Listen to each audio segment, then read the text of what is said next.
하나님의 말씀은 신명기 28장 1절에서 6절까지의 말씀입니다. 신명기 28장 1절로부터 6절까지의 말씀입니다. 교독해서 우리 함께 봉독하도록 합시다. 신명기 28장 1절에서 6절까지. 내가 내 하나님 여호와의 말씀을 삼가 듣고 내가 오늘 내게 명령하는 그의 모든 명령을 지켜 행하면 내 하나님 여호와께서 너를 세계 모든 민족 위에 뛰어나게 하실 것이라.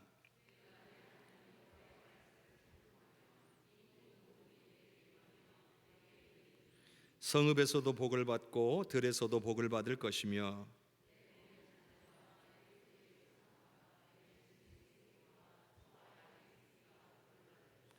내 광주리와 떡 반죽 그릇이 복을 받을 것이며 아멘. 하나님께서 오늘 우리에게 주시는 말씀입니다. 우리 옆에 계신 분들과 인사 나눕시다. 잘 오셨습니다.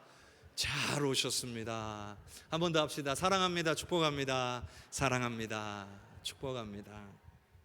우리 주님의 은혜와 사랑이 오늘 오후 예배에 참석하시는 귀한 믿음의 백성들 위해 풍성하게 부어지시기를 주님의 이름으로 축복합니다. 오늘 말씀은 누구나 좋아하는 말씀이죠.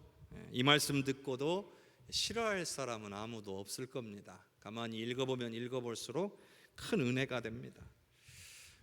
한마디로 정리하면 하나님께서 복 주시겠다는 거예요. 그러니까 이 말씀 선포되면 그냥 아멘이 저절로 나오죠. 내게도 그런 복을 주시옵소서 하는 마음으로 아멘이 나올 겁니다. 3절에서 6절까지의 내용이 다 복에 대한 내용이에요. 이런 복을 받아 누리면 얼마나 좋겠습니까? 복이라는 단어가 매 절마다 나옵니다. 3절, 4절, 5절, 6절 다 나와요. 특히 복을 받을 것이다, 복을 받을 것이라 라는 게 매 절마다 나옵니다. 4번이나 나오죠. 이것은 우리 하나님의 확고한 의지를 나타내는 겁니다. 그러니까 하나님께서 그만큼의 그렇게 반드시 하시겠다는 거죠. 얼마나 은혜롭습니까? 무조건 하시겠다는 거 아니에요. 누구도 이건 막을 수가 없는 거라는 거잖아요. 얼마나 좋습니까? 근데 말씀 준비하다가 이런 생각이 들었어요. 왜 하나님께서는 내가 복을 주겠다 이렇게 말씀하지 않으시고 복을 받을 것이다 이렇게 말씀하셨을까? 이런 생각을 하게 됐어요. 처음에는 왜 그러셨지? 그냥 복을 주시겠다 하셔도 될 텐데 하는 생각을 하다가 자꾸 묵상하다 보니까 이런 깨달음이 왔어요. 복은 이미 선포되어 있다는 얘기예요. 그러니까 복을 하는 거 봐서 이런 느낌보다는 자, 복 여기 있어. 일종의 상품 내건 거예요. 탁 내걸고 조건에 맞는 사람 가져가. 이런 거죠. 복은 이미 선포되어서 복의 내용이 바뀌지 않는다는 겁니다. 니들 하는 것 봐서 내가 조금만 해주거나 내가 좀 많이 해주거나 이거 내가 결정할게 이런 느낌이 아니고 이미 복은 딱 선포되어 있어요. 무조건적으로 임한다는 거죠. 끝난 거예요 이미. 누구도 이걸 취소하거나 돌이킬 수도 없고 하나님도 그렇게 안 하시겠다는 거죠. 하나님은 한번 결정하시면 바꾸시는 법이 없습니다. 에스겔서에 나오는 것처럼 하나님의 불전차는 앞으로 가는 일이 일어나 옆으로 가긴 해도 뒤로는 안 갑니다. 하나님은 직진이에요. 하나님은 후진이 없단 말이에요. 우리나 후진하죠. 아이고 여기 잘못 갔네 하고 뒤로 차 뺐다 가잖아요. 근데 하나님은 후진이 없어요. 직진만 있는 거예요 하나님은. 그러나 그 걸음이 굉장히 신중하시고 정확하신 거죠. 인생이 아니니까 실수가 없으시고 한번 결정하시고 약속하신 바를 반드시 이루시는 분인 줄로 믿습니다. 성경은 그런 거예요. 하나님의 약속의 말씀인 거예요. 그러니 이미 약속된 복이에요. 그냥 선포 딱 해놨으니까 우리가 받아 누리기만 하면 돼요. 여러분 이렇게 생각하니까 더 은혜가 되지 않아요? 그냥 복 주겠다 그러면 주시는 분 마음같이 느껴지잖아요. 근데 딱 복이 내가 받을 거다 하고 반복해서 선포해놓고 나니까 야, 하나님이 우리를 얼마나 사랑하시는지가 더 느껴지잖아요. 야, 하나님이 정말 우리를 사랑하시는구나. 그게 깨달아져 가지고 더 큰 은혜가 됐습니다. 이렇게까지 복을 주고 싶으신 거예요. 하나님의 백성들을 택해놓고 이렇게까지 복을 주고 싶어 하시는 분이라는 거예요. 이걸 우리가 말씀을 통해 깨달아 아는 거죠. 그런데 문제는 복은 이미 선포가 딱 돼 있는데 그 복 받을 사람들이 복 받을 준비가 됐냐는 게 문제예요. 이 부분이 이제 오늘 우리 말씀의 핵심일 수 있어요. 복은 무조건 받는 것은 아닙니다. 약속은 준비된 사람에게 이루어지는 거예요. 그렇죠? 약속은 준비된 사람에게 이루어지는 거예요. 복 받을 준비가 된 사람에게 부어지는 겁니다. 그러니까 복 받을 만한 사람이 돼야 돼요. 그러면 어떻게 하면 복 받을 만한 사람이 될 수 있느냐? 그 방법이 어디에 있어요? 말씀에 있는 거예요. 성경에 있는 거예요. 복을 받기를 원하는데 복 받을 길을 알려주는 지침서인 성경을 안 본다? 그러면 복 받을 생각이 없는 거예요, 사실은. 바라기는 바라는데 어때요?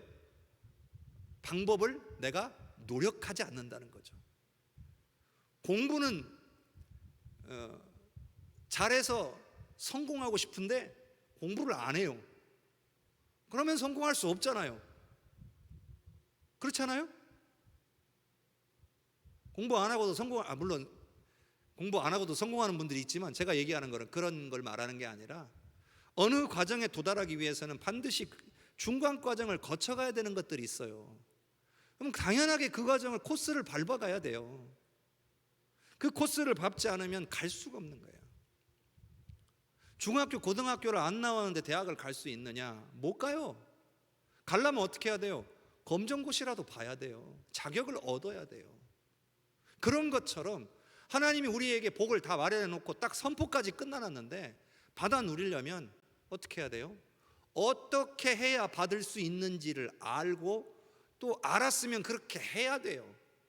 그래야 복이 우리에게 임하는 것을 우리가 경험하게 되고 역시 우리 하나님의 말씀이 옳구나, 하나님은 말씀하신 대로 이루시는 분이구나 확인하고 살 수가 있는 거예요. 그래서 우리는 성경 말씀을 잘 읽고 깊이 묵상하는 훈련이 되어 있어야 돼요. 자, 오늘 1절과 2절을 다시 한번 같이 읽어봅시다. 내가 내 하나님 여호와의 말씀을 삼가 듣고 내가 오늘 내게 명령하는 그의 모든 명령을 지켜 행하면 내 하나님 여호와께서 너를 세계 모든 민족 위에 뛰어나게 하실 것이라. 내가 내 하나님 여호와의 말씀을 청종하면 이 모든 복이 내게 임하여 내게 이르리니. 자, 그러면 복을 받기 위해서 어떤 준비가 되어 있어야 하는 것일까요? 첫 번째는 1절 처음에 나오는 것처럼 하나님의 말씀을 삼가 들어야 된다는 거예요. 삼가 들어야 한다. 여러분, 삼가라는 말이 뭐예요? 무언가를 삼가십시오, 이 말은 무슨 뜻이에요? 하지 말라는 얘기예요. 삼가십시오 그러면 하지 말라는 얘기예요. 그러면 삼가 들으라는 말은 무슨 뜻일까요? 이거 듣지 말라는 뜻이 아닙니다. 이게 삼가가 앞으로 가고 삼가 들으십시오라고 하면 이것은 듣지 마십시오가 아니라 조심해서 신경 써서 들으라는 거예요. 대충 흘려듣지 말라는 거예요. 이 차이가 우리가 알죠. 귀가 좀 솔깃한 이야기가 나오면 듣고, 재밌는 이야기가 나오면 듣고, 좀 흥미로운 부분이 있으면 듣고, 그렇지 않으면 안 듣고, 이렇게 해서는 안 된다는 거죠. 성경을 읽다 보면 재미없는 부분도 있어요. 지루한 부분도 있고. 그렇다고 해서 그게 필요 없는데 있는 게 아니잖아요. 그러면 골라 들어서는 안 된다는 거죠. 힘들어도 꾸준하게 들어야 돼요. 때로는 좀 듣기 싫은 말씀일 수도 있어요.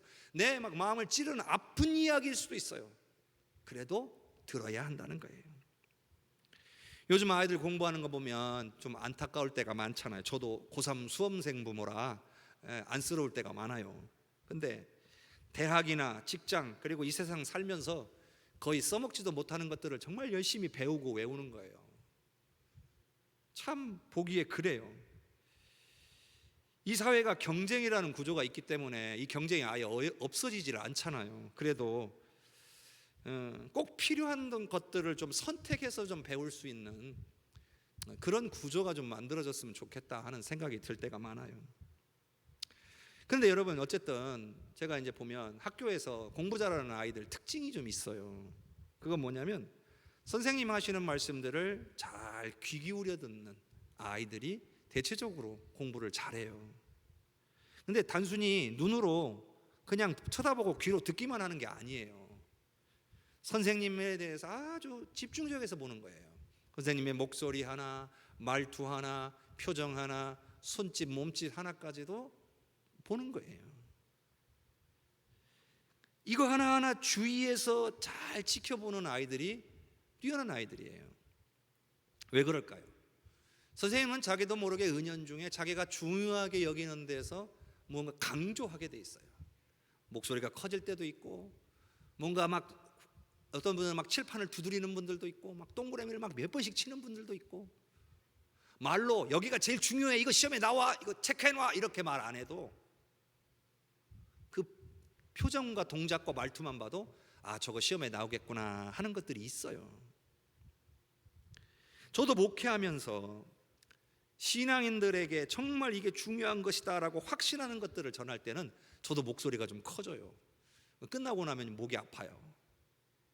하물며 우리를 진리로 인도하고 은혜와 복을 받게 하는 하나님의 말씀을 들을 때는 우리가 더욱 신중하게 듣고 읽는 것이 여러분 당연한 것 아니겠습니까? 여러분은 하나님의 말씀이 생명과 진리의 말씀이라고 믿으십니까? 그렇다면 이 세상의 그 어떤 이야기를 들을 때보다 더 집중해야 되잖아요. 드라마 볼 때는 별 내용도 아닌데 엄청 집중하잖아요. 집중이 절로 되죠. 그냥 우리가 막 울렸다가 웃겼다가 막 신기하게 했다가 별의별 방법을 다 동원해가지고 우리를 꽉 집중하게 만들잖아요. 근데 그게 우리에게 생명과 진리를 가져다 주는 건 아니잖아요. 그런데 하나님의 말씀은 우리에게 생명과 진리를 가져다 주는데 문제는 집중하지 않으면 우리가 그것을 깨닫거나 받아들이기가 힘들다는 거예요. 또 원수마귀의 방해도 매우 심하고요. 또 여기 삼가 읽으라고 했잖아요. 그것은 내 멋대로 읽지 말라는 거예요. 가끔 사람들 중에 하나님의 말씀을 자기 멋대로 해석하는 분들이 있어요. 제가 목회하다가 예전 교회에서 그런 분들을 가끔 만날 때가 있어요. 성도 숫자가 많다 보니까 와가지고 막 성경 말씀을 막 얘기해가면서 뭔 얘기를 하는데 가만히 들어보니까 그 얘기가 아니에요. 그 말씀을 거기다 갖다 붙이면 안 돼요. 그런데 가끔 그러실 때가 있어요. 그러니까 읽고 싶는 대로 읽는 거예요. 이상하게 성경의 전체의 흐름에는 맥락에는 아무 관련 없이 그냥 단어 하나에 꽂혀가지고 그냥 말씀 이 단어 하나에다 딱 꽂혀가지고 이게 이제 나를 향한 하나님의 말씀으로 막 생각을 하고 거기다 막 의미를 부여하고 그래요. 근데 가만히 들어보니까 그 말씀은 절대 거기다 쓰면 안 되는 말씀인 경우가 있어요. 모르니까 그래요. 하나님의 말씀을 신중하게 주의 깊게 읽지 않았기 때문에 그래요. 어떤 분들은 자기를 합리화하는데 자기 잘못을 합리화하는 데 써요. 거봐, 성경에도 이렇게 돼 있잖아. 괜찮아, 있지만 위로를 받으려고 마음에 좀 평안을 얻으려고 그렇게 억지로 갖다 쓰는 분들도 가끔 있어요. 근데 그러면 안 돼요. 중요한 건 자, 오늘 우리가 성경 통독을 위한 핵심을 오리엔테이션의 시간이잖아요. 중간중간에 제가 계속 그 얘기를 할 거예요. 우리가 성경을 처음부터 끝까지 읽는데 이번 성경 읽기의 최대의 핵심은 하나님의 마음을 아는 거예요. 이번 성경 읽기는 처음부터 끝까지 읽어가는 과정을 통해 하나님의 마음을 발견하는 일이에요. 이게 사실은 우리 신앙인들이 성경 읽을 때 제일 중요한 거예요. 근데 우리는 내가 뭔가 위로를 얻거나 내 육신의 지식을 만족시키거나 뭔가 내 기분을 좋게 하거나 뭔가 막 내 안에 은혜가 되는 구절을 찾으려고 애를 쓰는데 그것도 잘못된 건 아니지만 제일 중요한 것을 놓치고 지나간다는 거예요. 성경은 하나의 흐름이 있어요. 그 중심에는 십자가가 있고요. 그리고 십자가 위에는 사랑이 있어요. 하나님의 사랑. 그게 바로 하나님의 마음이죠. 그러니까 하나님의 마음을 읽어가는 거예요. 그래서 이번 성경 통독은 하나님의 마음을 알아가는 그런 시간으로 여기시기를 바랍니다. 우리가 매 과마다 다음 주부터 1과부터 시작해서 꾸준하게 진행할 텐데, 핵심은 역시나 하나님의 마음이 무엇인가에 대해서 우리가 깊이 생각해보는 그런 시간들을 갖게 될 겁니다. 하나님의 뜻이 무엇일까? 하나님의 마음이 무엇일까를 생각하면서 읽어야 잘못된 방향으로 안 가요. 하나님은 내가 이러라고 얘기한 건데 니네 그렇게 알아들으면 안 돼, 이러실지 모르잖아요. 내가 그렇게 하라고 내가 너희들한테 그 말 한 게 아니야, 너희들 이렇게 해야 돼, 이걸 알아야 될 거 아니에요. 모르면 내 맘대로 읽어요. 삼가 읽으라는 말은 그렇게 하나님의 마음을 헤아려 가면서 읽으라는 거예요. 그렇지 않으면 이단들이 나오는 거예요. 수많은 이단들의 공통적인 특징이 뭐냐면 말씀보다 자기 신들의 교리가 더 중요해요. 결국은 이단들은 뭘 하기 위한 거냐면 자기네 교리를 합리화하려고 하는 거예요. 우리 기독교에도 교리가 있어요. 그래서 우리가 소위 말하는 세례 받으실 때 여러분들이 배우는 요리문답이라고 하는 게 여러분 우리가 기본적으로 알고 배워야 될 우리 기독교 교리예요. 우리는 그것이 거의 우리 일반 개신교들 교단들의 교리가 거의 비슷해요. 일부 몇 군데를 제외하고는 거의 같아요.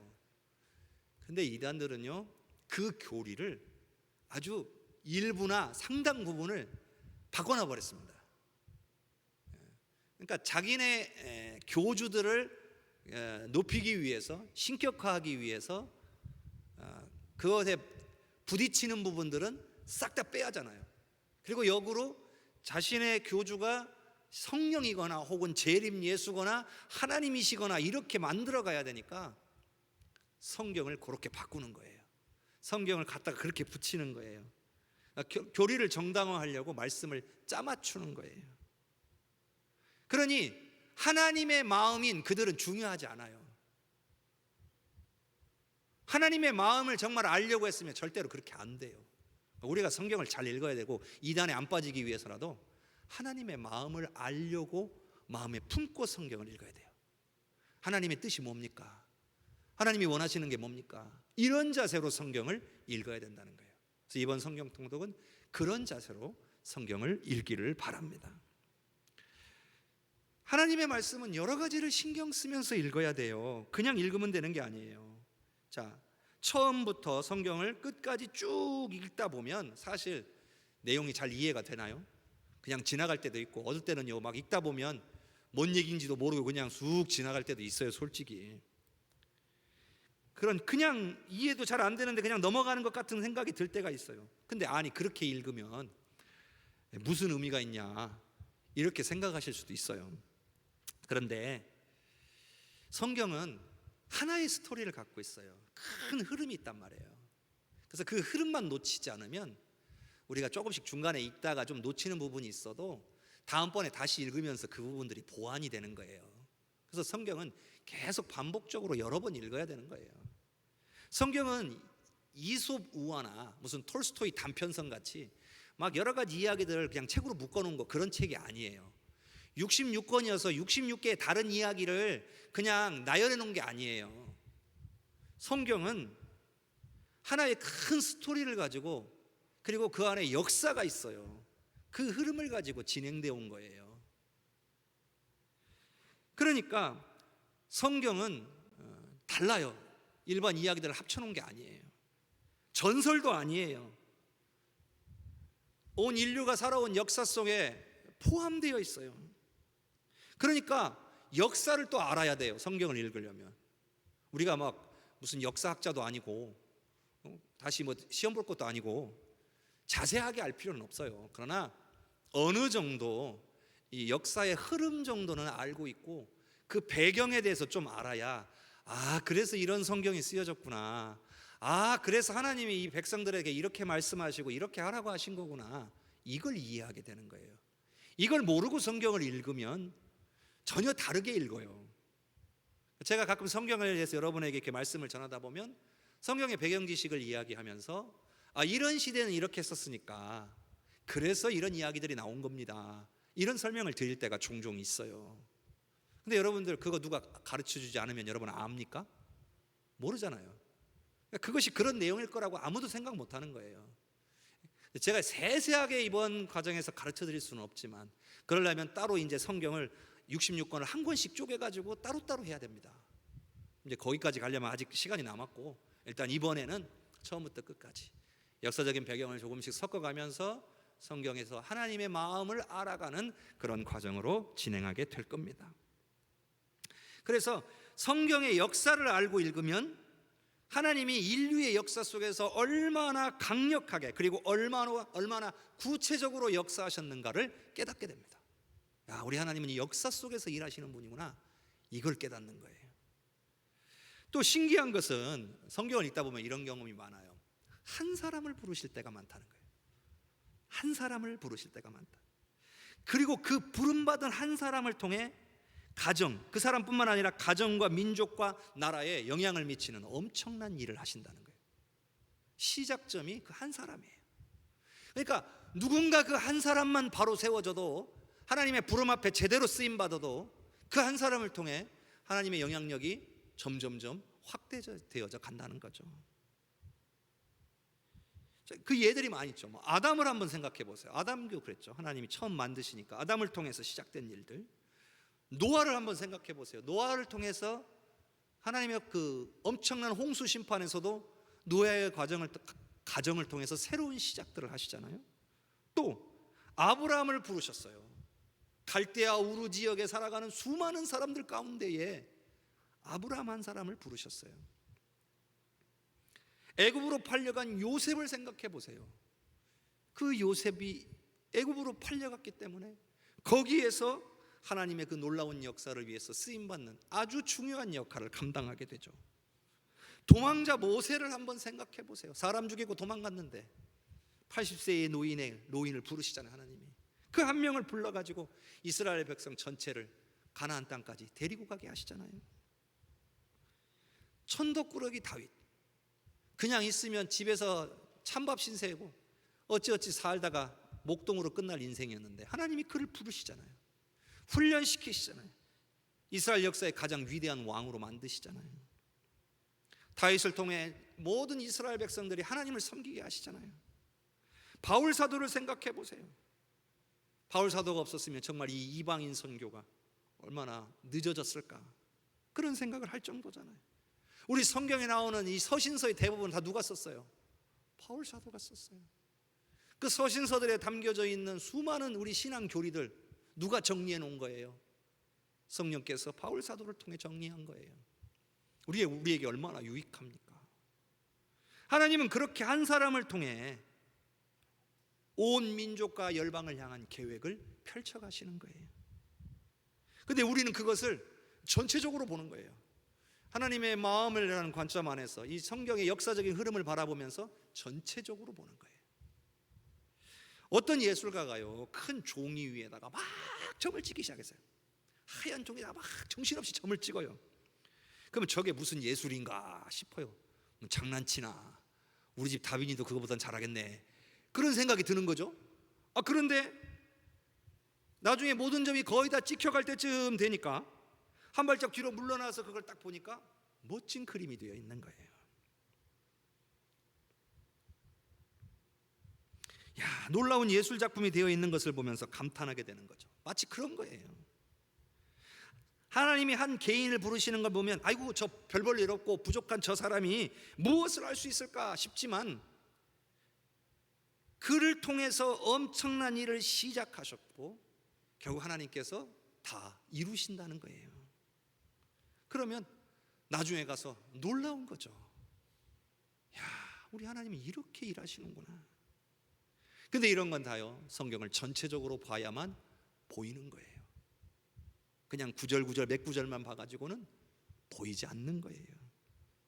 그래서 우리가 성경은요 여러 가지 방법으로 읽어요. 조각조각 쪼개서 읽기도 하지만 일단 기본은 성경 전체를 한번 통으로 읽는 거예요. 통독하는 이유가 그런 거예요. 근데 한두 번 읽는다고 이게 보이지 않아요. 제가 이제 우리가 사용하는 이 교재의 저자는 1년에 10번 읽으래요. 성경을 10번 읽으라는 거예요. 근데 그냥 눈으로만 읽거나 그러면 조금 어렵죠. 훈련 안 되면 그거는 사실 쉬운 게 아니에요. 그리고 1년에 10번 읽으려면 하루에 거의 한 4-5시간씩 성경 읽어야 돼요. 그러니까 일하시는 분들은 사실상 거의 불가능한 거예요. 그래도 어느 정도 내가 정말 성경 읽기에 익숙하고 시간적인 여유가 많으신 분들이 해낼 수 있는 일들이죠. 아니면 이제 성경을 틀어놓고, 요즘은 기계들이 좋아요. 핸드폰이나 아니면 시중에 뭐 한 3-4만 원짜리 기계 하나만 사면 그 안에 성경 다 들어가 있어요. 찬송도 막 수백 곡씩 들어가 있어요. 그러면 딱 틀어놓고 그냥 계속 듣는 거예요. 1년 365일 계속 듣는 거예요. 틀어놓고 계속 듣는 거죠. 근데 여러 번 반복해서 읽다 보면 읽는 속도가 점점점 빨라지고 이해가 되기 시작하고 안 보이던 것들이 보이기 시작해요. 오늘 여기엔 참석 안 하셨지만 우리 교회에서 성경 제일 많이 읽으시는 분이 있어요. 여러분도 아실 거예요. 우리가 연말에 항상 시상하니까. 근데 그분은 눈이 거의 안 보여요. 이 글을 보려면 어떻게 봐야 되냐면 이렇게 봐야 돼요. 한쪽 눈도 아예 실명과 같아요. 돋보기를 대고 봐야 보여요. 그런데 성경을 읽으세요. 그러다가 이제 어느 정도 지나니까 이제는 이렇게 대고 읽는 것도 힘들어지셨어요. 요즘 어떻게 읽으시냐? 틀어놔요. 핸드폰으로 딱 성경을 틀어놓고 계속 틀어놓고 집중해서 읽으시는 거예요. 근데 저한테 간증을 많이 하세요. 들어보면 하나님의 말씀이 이렇게 깨달아져요. 그러면 저한테 물어봐요. 목사님, 제가 이렇게 깨달았는데 이게 맞아요? 근데 거의 대부분 아주 은혜롭게 잘 깨달으셨어요. 가끔 틀릴 때가 한두 번씩은 있긴 해요. 그러면 제가 그건 아니고요 이렇게 해서 잘 이렇게 바꿔드리긴 하는데 대체적으로 아주 은혜롭게. 근데 이게 깨달아지기 시작하더라는 거예요. 어느 순간에 읽는 속도가 점점 빨라지기 시작하더라는 거예요. 그분의 간증이 자기는 뇌사진을 찍으면 머리 전체가 새카마돼요. 그러니까 외형적으로는 다 뇌가 다 죽은 거래요. 근데 하나님의 말씀만은 그분이 참 재밌는 표현을 쓰셔요. 뭐냐면 자기 머리는 이제 돌이 됐대요. 돌이 됐는데 여기다가 돌에다가 글씨를 새겨놓으면 없어질까요? 안 없어질까요? 안 없어지죠. 꼭 그런 것 같대요. 다른 건 다 잊어먹는데 하나님의 말씀을 새겨놓으면 그것은 남더라는 거예요. 근데 자기가 왜 그렇게 됐는지 모르겠대요. 그게 일반적인 상황이 아니거든요. 읽을 수조차 없는 상황이에요, 사실은. 근데 하나님의 말씀을 계속해서 대하다 보니까 하나님께서 역사하신 거죠. 말씀이 새겨지기 시작했고 말씀이 깨달아지기 시작했다는 거예요. 그래서 궁금할 때마다 항상 우리 교회에 저한테 이 궁금하면 물어보시는 분 딱 2분 계세요. 그분들이 고정적으로 저한테 자주 물어보시거든요. 저라고 해서 뭐 다 아는 건 아니니까 제가 또 모르는 것은 조금 연구해서 가르쳐 드리기도 하고 그래요.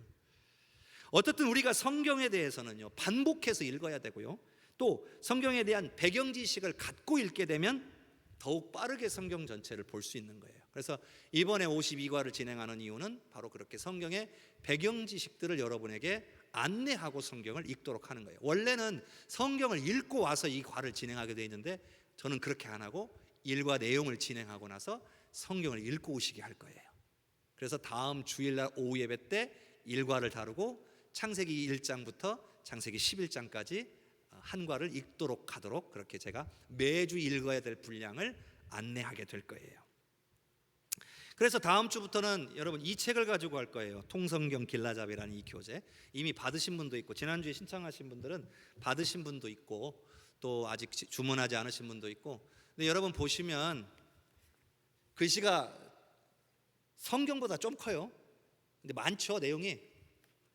이거 읽으실 자신 없으신 분들은 안 사셔도 돼요. 제가 이거 사시라고 강요하거나 이거 없으면 아예 못하는 그런 식으로 진행은 안 할 거예요. 그러니까 나는 이거 정도 읽을 수 있겠다 판단하시는 분들은 구입하시면 유익해요. 그래서 제가 주일 낮에는 얘기 안 했는데 이 가격이 27,000원이에요.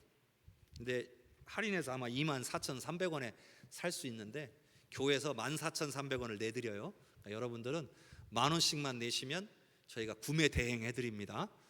저는 남는 거 하나도 없습니다. 그러니까 여러분을 위해서 우리 교회가 결정해 주셨기 때문에 여러분들은 그러면 내가 조금이라도 내야 돼요. 그래야 내가 더 열심히 하게 되는 거예요. 그래서 여러분들이 다음 주에 오실 때에 일과를 싹 읽어 오셔야 돼요. 일과를. 그리고 아직 책을 이제 주문해야 되겠다 하는 분들은 아마 이제 내일 모레 정도 우리가 바로 주문할 수 있어요. 그러면 한 목요일이나 금요일쯤이면 책이 도착해요. 그러면 여러분들이 뭐 새벽 예배나 금요 예배 때 오셔서 가져가셔도 되고 주일날 받아가셔도 돼요. 오늘 가져가신 분들은 일과를 한번 처음 서론부터 쭉 일과까지를 한번 읽고 오시면 큰 도움이 될 거예요. 설명하는데 조금 더 유익할 것 같아요. 자, 그러면 이제 성경은 어떻게 읽냐? 처음에는 우리가 보통 읽는 순서대로 읽어갈 거예요. 창세기부터 창세기, 출애굽기, 레위기, 민수기, 신명기 여기까지를 뭐라고 하냐면 모세오경이라고 해요. 이건 제가 또 설명을 드려요. 모세오경. 그 다음부터는 이제 뭘로 넘어가냐면 이제 왕정 시대로 넘어가요. 왕정 시대란 뭐냐? 왕이 세워지고 왕이 다스리는 소위 이스라엘이란 나라가 사울 왕을 시작으로 왕이 시작돼 가지고 다윗 왕 솔로몬 강까지 가고 나라가 두 개로 확 쪼개져서 북왕국 이스라엘, 남왕국 유다로 갈라지잖아요. 이걸 왕정 시대라고 해요. 그것이 이제 나오는 이야기들로 넘어가게 돼요. 그래서 쭉 읽다가 어디서 이제부터 이 성경을 읽는 게 틀어지기 시작하냐면 열왕기상 읽다가부터 그때부터 달라집니다. 열왕기상을 읽다가 그때부터는 이제 여기 읽었다가 저기 읽었다가 할 거예요. 왜냐하면 역사 순으로 읽을 거기 때문에. 그거는 저희가 다 이걸 가지신 분들은 여기에 다 안내가 돼 있고요.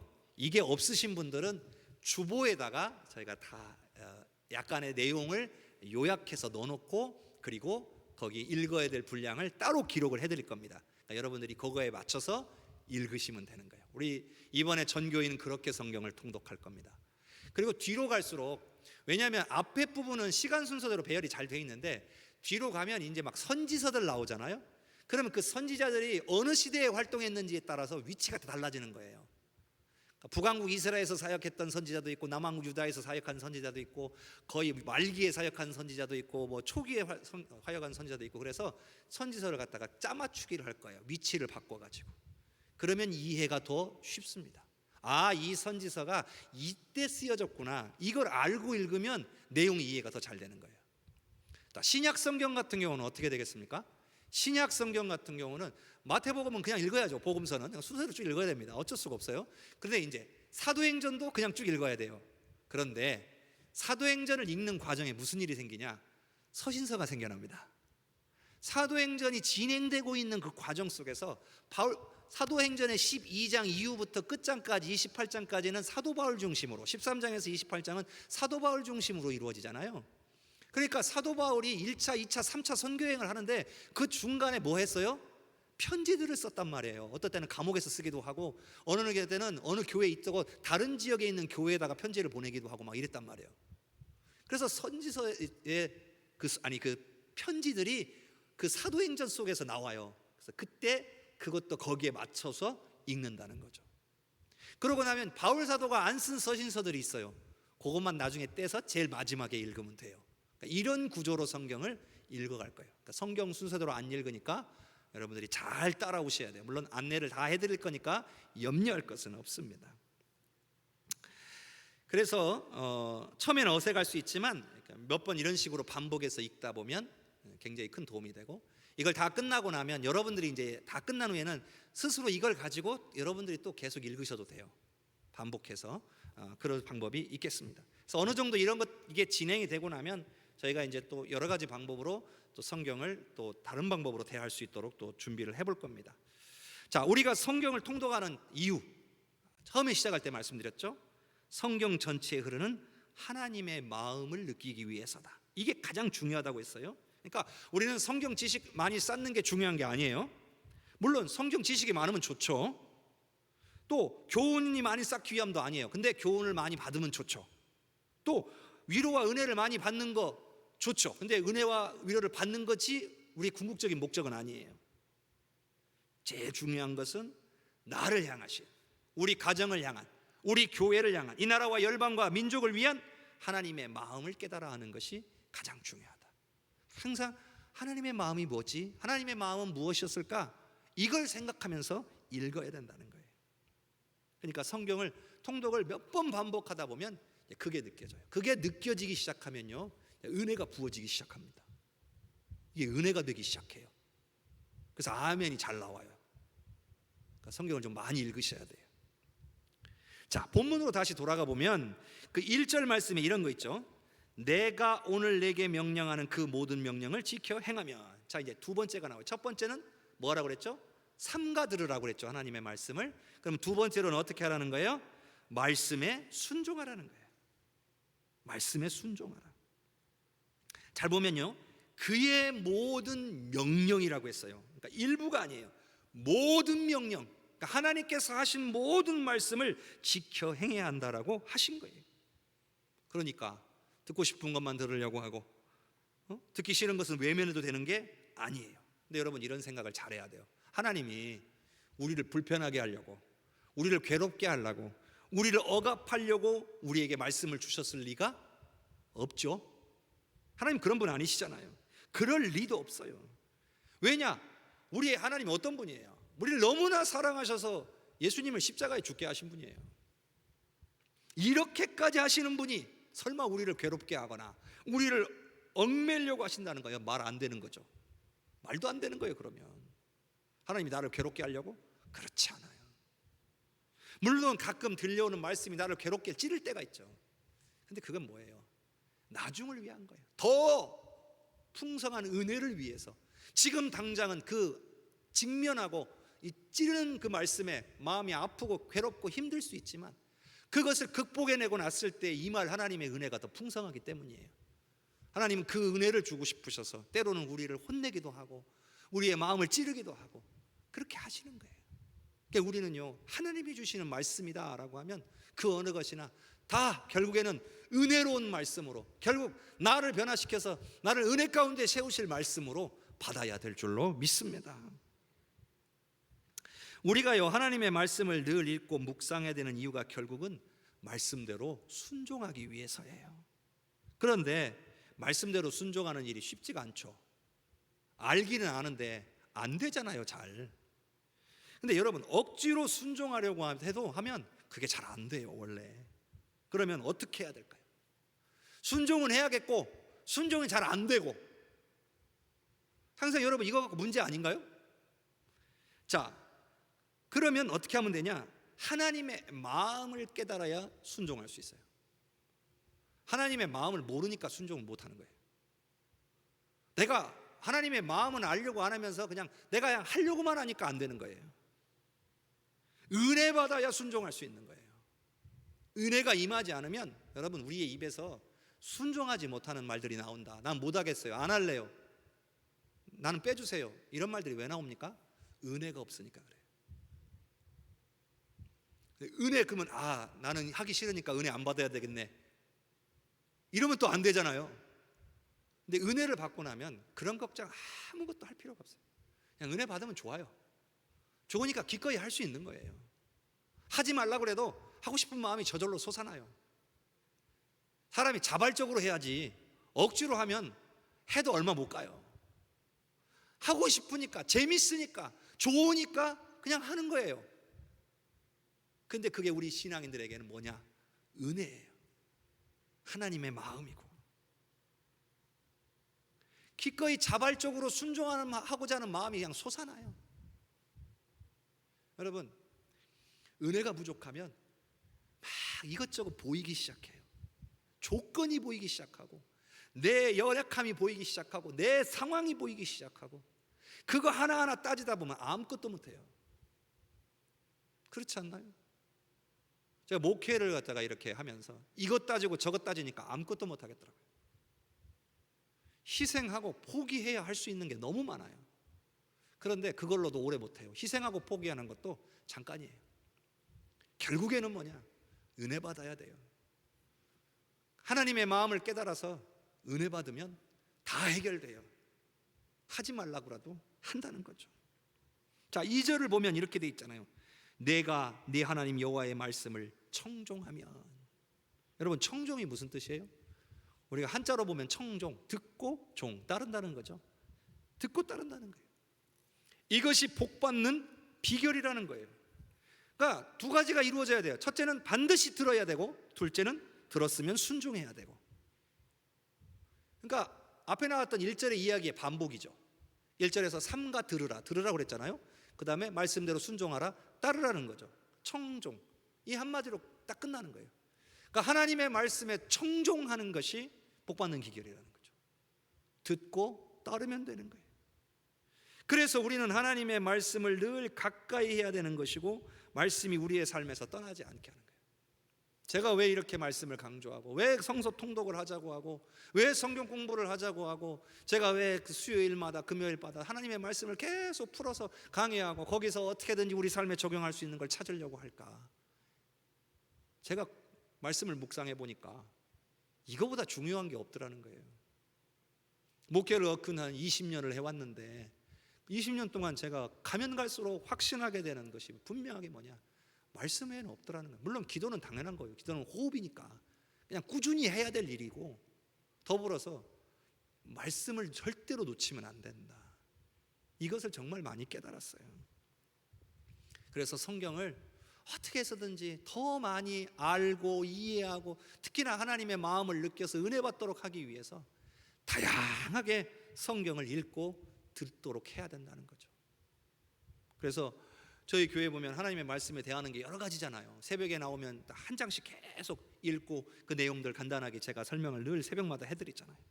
수요일에는 제가 예전엔 사도행전 강해를 쫙 끝냈고, 이제는 누가복음 벌써 이제 22장 끝부분으로 가고 있잖아요. 이제 몇 장 안 남았어요. 또 금요일에는 제가 요즘 호세아서로 시작해가지고, 처음에 느헤미야 했다가 호세아로 가가지고 쭉 호세아까지, 지금 호세아도 이제 몇 장 안 남았어요.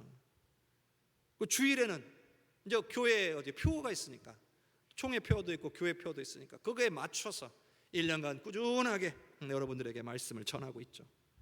그리고 이제 주일 오후 예배 때는 이제 성경 통독을 위한 교육의 시간으로 1년간 진행하려고 하는 거예요. 중간에 한 4주 정도의 방학이 있을 수 있어요. 왜 그러냐면, 여러분 이제 나중에 이걸 보시면 하게 또 제가 진행하면서 설명을 드리겠지만, 구약을 다 끝나고 나면 신약으로 바로 들어가는 게 아니라 그 사이에 한 4주 정도 이제 구약과 신약의 중간 지역이 있어요. 중간 시대가 약 400년이에요. 400년. 그래서 성경에서 이거를 신구약 중간사라고 얘기해요. 근데 성경책에는 없어요. 그래서 그 부분은 한 4주 정도, 그 부분을 4주에 걸쳐서 교육을 받으실 거예요. 그러니까 그 기간은 성경 통독은 잠깐 멈추는 겁니다. 구약 딱 끝나고 4주간 신구약 중간사 하는 동안은 주일 오후 예배만 이렇게 교육을 다루시면 되겠고, 이 과 속에 다 들어가 있습니다. 그리고 나서 이제 다시 신약부터 시작할 때는 또 그때부터는 방학이 끝나고 다시 성경 통독을 진행해서 1년 동안에 성경을 다 마치도록 하는, 그렇게 진행하려고 하고 있습니다. 그래서 도표도 중간중간에 이렇게 여러분에게 보여드릴 겁니다. 그래서 그 도표를 통해서 이렇게 성경이 구성되어 있다라고 하는 것도 이야기하고, 그렇게 하면서 여러분들이 읽기 전에 이해를 시키고, 예를 들자면 다음 주에 하겠지만 창세기 1장부터 11장까지를 원역사라고 합니다. 원역사. 이제 그래서 그 얘기에 대한 설명부터 시작해서 장별로 중요한 이야기들 몇 가지, 몇 장에서 몇 장까지는 이런 이야기가 있고, 또 몇 장에는 이런 이야기가 있고, 이런 얘기가. 그래서 흐름을 쭉 한번 설명해 드릴 겁니다. 그러고 나면 여러분 가서 읽으실 때 그 흐름을 한번 생각하면서 읽으시면, 아, 이런 이야기였구나. 그럼 성경이 조금 더 자세하게 보일 겁니다. 그런 방법으로 읽어가게 될 거고요. 기본 원칙은 우리가 함께 모여서 읽는 것은 화요일 날 오전에만 할 겁니다. 그러니까 예전에 우리가 성경 일독할 때, 작년에 일독할 때 교회에 오셔서 함께 일독하신 분들이 있었을 겁니다. 그때는 우리가 드라마 바이블로 성경을 일독을 했었어요. 그래가지고 조금 드라마 바이블 형태로 이렇게 진행을 해가지고 그렇게 진행을 했었는데, 이번에는 드라마 바이블로는 하진 않습니다. 그러나 성경 통독을 이 성경책 순서가 아니라 아까 말씀드린 그 순서대로 진행하도록 할 겁니다. 그러다 보면 아침에 모여서 성경 읽을 때 어느 날은 1시간이면 다 통독이 끝날 날도 있을 겁니다. 그런 날은 집에 일찍 가시면 되는 거고요. 그렇지 않고 2시간이 넘게 읽어야 되는 날도 있을 수 있을 겁니다. 근데 그런 날은 2시간을 넘게 읽는 건 아니고 2시간 되기 전에 딱 끝내고 나머지는 집에 가서 읽으시길 바랍니다. 왜냐하면 저희도 일정이 있기 때문에 그 이상 진행하기는 어렵고, 그렇다고 해서 또 나머지 빼놨다가 다음에 읽는 거는 그 흐름에 맞지 않아서 그런 겁니다. 근데 그게 안 되시는 분들은 어쩔 수 없습니다. 여러분들이 가정에서 읽으셔야 됩니다. 화요일날 오전에 못 나오시는 분들은 여러분 가정이나 일터에서 읽으셔야 됩니다. 시간을 정해놓고 꾸준하게 읽어주세요. 또 어떤 분께서 눈으로 읽기 정말 힘드신 분들은 들으세요. 성경 틀어놓고 몇 장에서 몇 장까지 들으세요. 그렇게 해서라도 일주일마다 정해진 분량들을 다 읽어내셔야 합니다. 이번 주에 일과했으면 일과에 해당되는 분량만큼 다 읽어내십시오. 그러면 제가 다음 주에 만나면 또 숙제하셨습니까? 이렇게 한번 여쭤볼 겁니다. 그때 네라고 대답할 수 있기를 바랍니다. 안 하시려나요? 하실 거죠? 이렇게까지 제가 해드리는 이유를 여러분들 잘 아시고 여러분들이 기도로 준비하십시오. 하나님의 말씀은 항상 성령의 도우심을 구하는 게 첫째입니다. 그래서 성서 통독 시작할 때도 여러분 미리 기도하세요. 이번 한 주간은 뭘 위해서 기도하냐면 성경 통독, 일독, 완독해낼 수 있도록, 이 오후 예배 때 참석하고, 그리고 중간에 성경 읽는 거 중간에 빼먹지 않고, 혹은 일 생겨갖고 못하는 일 없게 우리 하나님께서 1년간 꼭 지켜주시라고 기도를 미리미리 좀 해놓으시기를 바랍니다. 꼭 기도 안 해놓으면요 꼭 일 생깁니다. 뭔 일이 생겨요. 아프지도 죽지도 마십시오. 예? 아멘이 별로 없네. 아프지도 죽지도 마십시오. 그러셔야 돼요. 이거 시작했으면 끝장을 보셔야 돼요. 그렇죠? 이거 읽는 동안에는 우리 하나님이 여러분에게 건강도 주시고 은혜도 주시고 힘도 능력도 주시기를 바랍니다. 그래서 한번 마치고, 근데 또 일도 끝났다고 끝나는 게 아니에요. 평생의 하나님의 말씀은 읽어가는 겁니다. 좀 꿈을 가지세요. 나는 죽을 때까지 백독은 해야 되겠다, 뭐 이런 꿈이 있잖아요. 그런 것들을 좀 가져보세요. 또 어떤 분은 저한테 살짝 얘기해 줬는데, 그냥 글씨도 잘 못 쓰시고 글도 잘 모르시는 분이에요. 그런데 성경책을 지금 3년째 쓰고 계세요. 종이가 따로 없어서 그냥 달력 펴놓고 계속 쓰고 계셔요. 달력 뒤에다가 막 그래서 한 번씩 가면 이렇게 쓴 거 싹 보여주시는데, 요즘 손가락을 다쳐가지고 좀 쓰기가 어렵다 그러시는데 참 볼 때 귀하다 그런 생각이 들어요. 연세가 80도 넘으셨는데 쓰고 계셔요. 3년을 목표로 아무튼 해오고 계셔요. 끝까지 저는 완수해내시기를 바랍니다. 여러분에게도 그런 목표가 있었으면 좋겠어요. 난 내 평생에 성경을 몇 번 읽어야 되겠다. 지금까지 살아오면서 내가 몇 번 읽었는가 생각하면서 앞으로 내가 몇 년에 얼마큼씩 읽어가면 내가 죽을 때까지 1년에 한 번씩만 읽어가면 내가 앞으로 30년 더 살 것 같다 그러면 30독은 내가 해야지. 이런 여러분 삶에 목표가 있으셔야 돼요. 근데 그렇게 반복해서 읽다 보면 성경이 보입니다.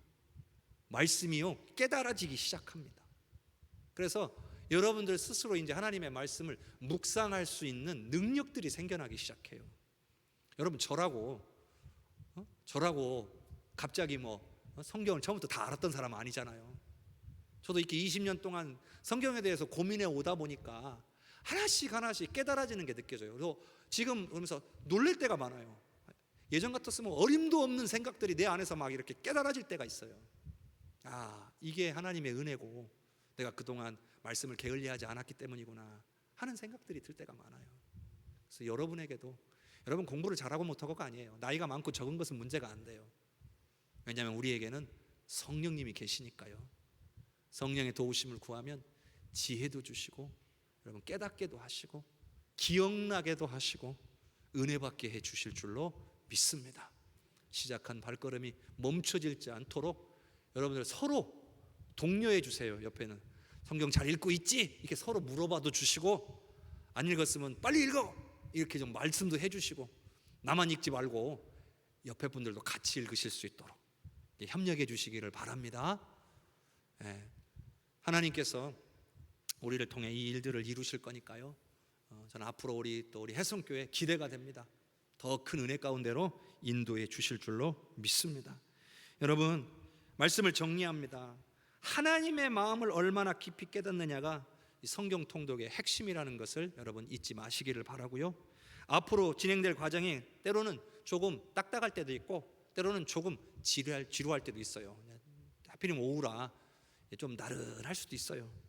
그래도 어떤 분들한테는 좀 어려울 수도 있어요. 그래도 사모한 만큼은 최소한 은혜를 받으실 거다. 다 몰라도 돼요. 또 다음에 또 하면 되죠 뭐. 사모한 만큼 받으실 겁니다. 그러니 기도로 준비하시고 성실히 참여하십시오.